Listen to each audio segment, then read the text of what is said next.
이번에 금리가 올랐으니까 당연히 영끌족들에 대해서 이야기를 안 할 수가 없겠죠. 지금 상황이 어떻게 흘러가고 있느냐, 그리고 이로 인해서 어떤 일들이 벌어질 것이냐, 이런 것들을 봐야 되겠더라. 자, 그래서 가장 먼저 2달 연속 기준금리 인상입니다. 당분간 물가 중심의 통화 정책인데 5월에 5%대 나올 가능성이 굉장히 높다고 하고, 이거 하반기에는 6%대가 나올 가능성이 거론되고 있습니다. 그리고 이렇게 연속 금리 인상에 나섰을 때가 언제다? 2007년 7, 8월 이후다.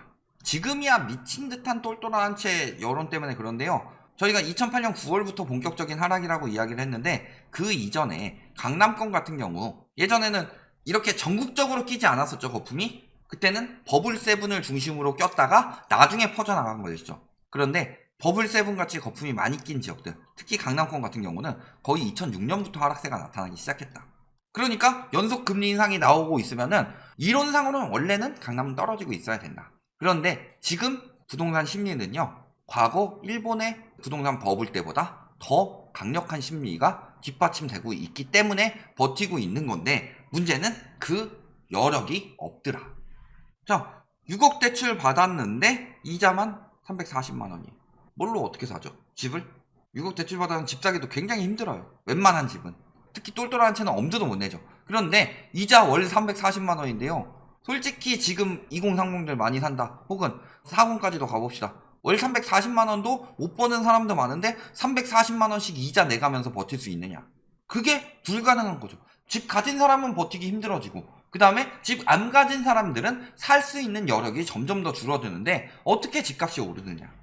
그래서 보면요, 그래도 소득이 올랐으니까 괜찮다. 소득이 12% 오를 때 이자는 52% 올랐다. 그래서 소득보다 대출이자 증가폭이 4배가량 크다라는 거죠. 그것도요, 비교 대상이 2019년 말이에요. 2019년 말이면은 코로나 전이죠. 코로나 전에 3.05에서 4.17로 이야기를 한 건데, 왜 코로나 전이랑 이야기를 해요? 코로나 터지고 나서 금리 최저일 때랑 이야기를 해야지. 소득은 이렇게 올라갔죠, 거의. 이게 뭐 가처분 소득이나 이런 거 말고. 근데 금리는요, 이렇게 됐다가 이제 올라가기 시작하는 거죠. 근데 요게 요거보다 크다고 이야기를 하는데, 엄밀하게 말하면 여기서 비교했으면 훨씬 더 컸겠죠. 이자 배 이상 올랐는데 그때랑 비교했으면 소득 상승폭은 더 적었을 테고. 그래서 보면 생활비가 굉장히 빠르게 늘고 있다. 4년새 39%나 늘었다. 근데 저희가 늘 말씀드렸죠, 소비가 위축되고 있다. 소비가 위축되고 있는데도 생활비는 늘어나고 있다. 소비가 위축되는 건 어디서 나타난다고 말씀드리죠? 소비가 활성화되느냐 위축되느냐는 얼마를 썼느냐가 중요한 게 아니라 얼마나 활발하게 썼느냐가 중요한 거죠. 그래서 소비가 위축되고 있는 것은 통화 승수나 화폐 유통 속도, 이게 급감하기 시작하죠. 언제부터? 2015년부터. 왜 2015년부터예요? 2014년 7월에 빚내서 집 사라고 그랬죠. 그러면은 빚내서 집을 사게 해주면은 유동성이 늘어나면서 집값이 폭등하기 시작합니다. 그럼 집값이 올라가게 되면은 사람들은 집값이 계속 올라가는구나. 그러면 쓰지 말고 돈 모아야지. 그리고 그 대출이라도 받으려면 내가 기본적으로 시드머니는 어느 정도 있어야 되지 않겠느냐. 이런 생각으로 돈을 안 쓰기 시작하죠. 그리고 집을 샀다. 산 사람들은 대출이자가 많이 나오니까 소비가 줄어들 수밖에 없습니다. 그래서 통화승수랑 화폐 유통 속도가 급감하기 시작한다. 거기에 플러스로 생산 가능 인구까지 감소하기 시작하면서 쇠퇴기에 들어서기 시작했다. 그런데 생활비는 늘어났어요. 그만큼 지출 부담은 늘어나고 있다는 거죠. 그러면은 이자 부담이 늘어나면 비소비 지출이 늘어나고, 생활비가 늘어나면 소비 지출이 늘어난다는 거죠. 월급 12% 올랐는데 비소비 지출은 52% 올라가고, 물론 세금이나 다른 것들 하면 52%까지는 안 올라갔겠지만, 그 다음에 거의 4년 사이 39%니까 한 2년 사이면 한 20% 정도 올랐다는 거죠. 그럼 소비 지출은 한 20% 올랐어요. 그럼 당연히 가처분 소득은 감소할 수밖에 없죠. 가처분 소득 올라갔는데요, 조금씩 올라갔겠죠. 그런데 문제는 그 가처분 소득 올라간 것으로 할 수 있는 게 더 줄어든다는 거죠.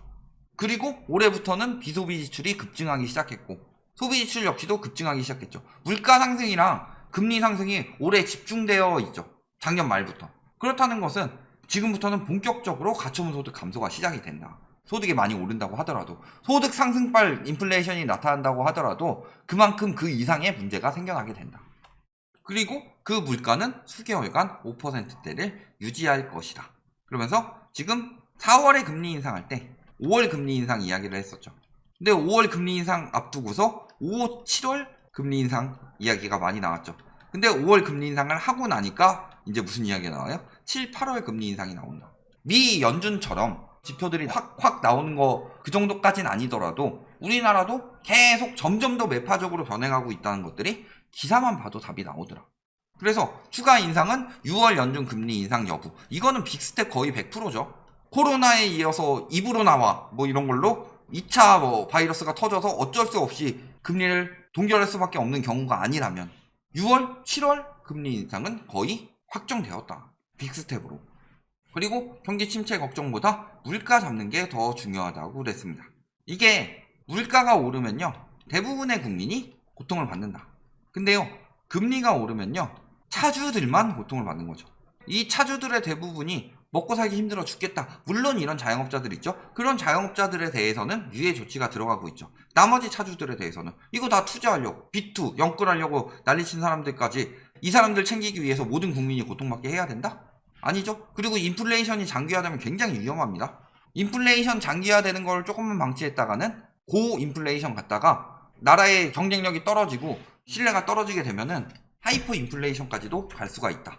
베네수엘라나 이런 데처럼 미친 그런 상황은 벌어지지 않겠죠. 거기는 망할 여건들이 다 맞춰져 있었죠. 포퓰리즘 때문에 베네수엘라가 망했다라고 말하는 보수 언론들이 있는데 베네수엘라가 망한 이유는요. 석유 산업에 치중된 산업 구조, 기술이 없는 상황에서 외국의 기술을 모두 배척해버리니까 석유는 많고 석유로 돈 엄청 잘 벌고 굉장히 고순도의 석유가 나왔는데 그걸 캘 돈이 없네? 이런 상황이 돼버린 거고. 그러니까 수입을 못 해오고 수입을 해오더라도 그거를 뭐 어디로 퍼뜨리지도 못하고 지방에서 농사를 짓더라도 이거를 도시로 들고 오지도 못하고 그러니까 화폐가 쓰레기가 된 거죠. 물건이 귀해지니까. 그런 상황까지는 안 오겠더라도 아예 배제할 수는 없다는 거죠. 물가 인상이 가속화되면 가속화될수록 경제 위기는 커지니까. 모든 경제 위기는 물가 상승과 동시다발적으로 왔었고. 그리고요 기준금리 지금 1.75%까지 올랐죠. 과거에 1.75%까지 올랐을 때 벌어진 일이 뭐였죠? 하늘 높은 줄 모르고 올라가던 서울 아파트 매매 가격 지수가 하락세로 바뀌었다. 언제 다시 상승하기 시작해요? 다시 1.5%로 내렸을 때. 근데 문제는요 기준금리를 가지고 이렇게 비교하는 사람들이 있어요. 그런데 지금 기준금리만 1.75%지 대출금리는 이때보다 지금이 훨씬 높다. 진지게 떨어졌어도 되는 건데 진지게 떨어진 상황은 보통 어떤 때 오느냐? 다주택 투기꾼들이 지금 투자에 효과가 없겠구나, 돈이 안 되겠구나 하면서 손절하기 시작했을 때 떨어지기 시작하고, 그것은 가계부채 규모에 따라서 가계부채 규모가 커지면 커질수록 금리 자체가 조금 덜 올라가더라도 빨리 터뜨리게 된다.